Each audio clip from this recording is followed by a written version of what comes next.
Hello guys, कैसे हो? सुबह का राधे राधे, जय श्री कृष्णा। तो गाइज, सावन का महीना चल रहा है। सावन के महीने में भोलेनाथ की बहुत पूजा की जाती है और भोलेनाथ बहुत भोले हैं। ये बहुत जल्दी प्रसन्न हो जाते हैं और सबकी मन्नतें पूरी कर देते हैं। तो गाइज, आज हम आपको ऐसी ही कथा सुनाने जा रहे हैं श्री सेतु बंधन रामेश्वर की ज्योतिर्लिंग की। बहुत अच्छी कथा है, इसे हमें और आपको ज्ञान ही प्राप्त होगा। इस ज्योतिर्लिंग की स्थापना मर्यादा पुरुषोत्तम भगवान श्री रामचंद्र जी ने की थी।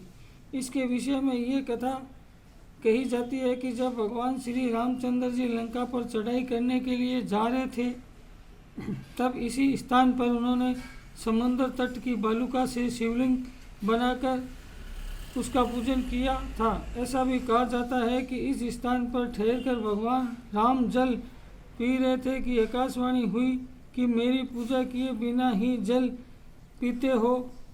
इस आकाशवाणी को सुनकर भगवान श्री राम ने बालुका से शिवलिंग बनाकर इसकी पूजा की तथा भगवान शिव से रावण पर विजय प्राप्त करने का वर मांगा। उन्होंने प्रसन्नता के साथ ये वर भगवान श्री राम को दे दिया। भगवान शिव ने लोक कल्याण ज्योतिर्लिंग के रूप में वहाँ निवास करने की सबकी प्रार्थना भी स्वीकार कर ली। तभी से ये ज्योतिर्लिंग यहाँ विराजमान है। इस ज्योतिर्लिंग के विषय में एक दूसरी कथा इस प्रकार कही जाती है कि जब भगवान श्री राम रावण का वध करके लौट रहे थे, तब उन्होंने अपना पहला पड़ाव समुद्र के इस पार गंधमादन पर्वत पर डाला था। वहाँ बहुत सी ऋषि और मुनिगण उनके दर्शन के लिए उनके पास आए। उन सभी का आदर सत्कार करते हुए भगवान श्री राम ने उनसे कहा कि कुलतस्य के वंशज रावण का वध करने के कारण मुझ पर ब्रह्म हत्या का पाप लग गया है। आप लोग मुझे इस निवृत्ति का कोई उपाय बताइए। ये सुनकर वहाँ उपस्थित सारे ऋषियों मुनियों ने एक स्वर में कहा कि आप यहाँ शिवलिंग की स्थापना कीजिए, इससे आप ब्रह्मा हत्या के पाप से छुटकारा पा जाएंगे। भगवान श्री राम ने इनकी बात स्वीकार कर हनुमान जी को कैलाश पर्वत जाकर वहाँ शिवलिंग लाने का आदेश दिया। हनुमान जी तत्काल ही वहाँ जा पहुँचे, किंतु उन्हें उस समय वहाँ भगवान शिव के दर्शन नहीं हुए। अतः वह उनका दर्शन प्राप्त करने के लिए वहीं बैठकर तपस्या करने लगे। कुछ काल पश्चात शिव जी के दर्शन प्राप्त कर हनुमान जी शिवलिंग लेकर लौटे, किंतु तब तक शुभ मुहूर्त बीत जाने की आशंका से यहाँ सीता जी द्वारा शिवलिंग स्थापना कराया जा चुका था।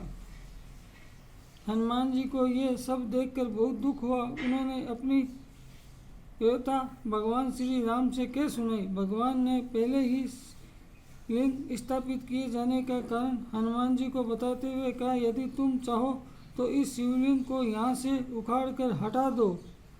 हनुमान जी अत्यंत प्रसन्न होकर उस शिवलिंग को उखाड़ने लगे, किंतु बहुत प्रयत्न करने पर भी वह टस से मस नहीं हुआ।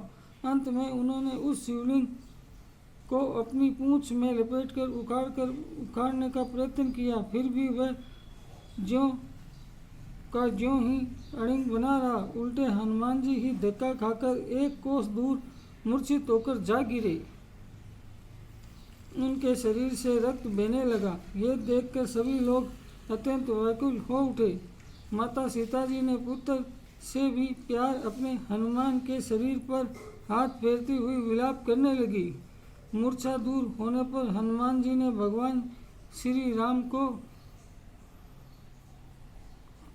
ब्रह्मा के रूप में सामने देखा। भगवान ने उन्हें शिवलिंग की महिमा बताकर उनका प्रबोध किया। हनुमान जी द्वारा लाए गए शिवलिंग की स्थापना भी वहीं पास में करवा दी गई। स्कंद पुराण में इसकी महिमा विस्तार से वर्णित है। तो गाइस, आज हमने आपको बहुत ही अच्छी ये कथा सुनाई। इस कथा से हमें यही प्रेरणा मिलती है कि हमें भगवान की भक्ति करनी चाहिए। भगवान की भक्ति में ही बहुत बड़ी शक्ति है। तो गाइस आज के लिए इतना ही। सुबह का राधे राधे, जय श्री कृष्णा, हर हर महादेव, हर हर महादेव, जय शिव शंकर, जय भोलेनाथ।